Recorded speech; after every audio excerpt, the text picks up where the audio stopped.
And without further ado, I'd like to introduce you to Mr. Edward Dunleavy.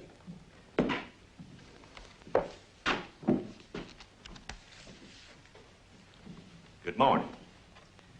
I'm glad to be here and see the things going on here at this school just as they are at the other schools. As some of you may know, and I hope all of you will know, I am running for elective office in this county. One of my platforms is to improve the education of our children, white and Negro.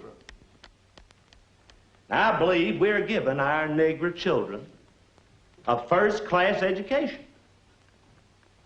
for those who want to take advantage of it. Now, if you look out that window, you see weeds and you see all the bushes.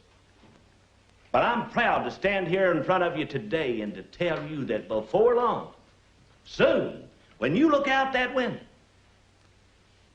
you're going to see not a whole lot of weeds and bushes, but you're going to see a paved playing field.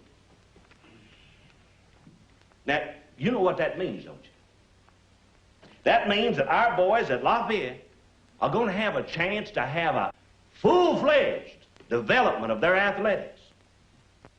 Now, we can't forget that Paul Triscoll, one of the first-line football tackles at Arkansas Agricultural and Mechanical College, came from right here at Lafayette. And now for the girls. We're not forgetting you. Now, I can't give you exact dates, but I'm pretty sure that you're bound to get some new equipment for your home economics building. There's no reason why you're not the best cooks and housekeepers in the whole country. Now, these improvements are due in no small way to my efforts to improve the educational facilities of Stamps.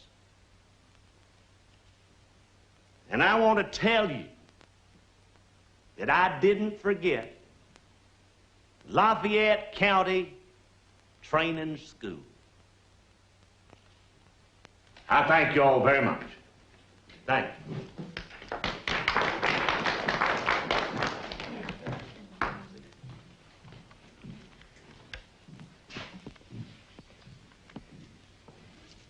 Our valedictorian, Marguerite Johnson.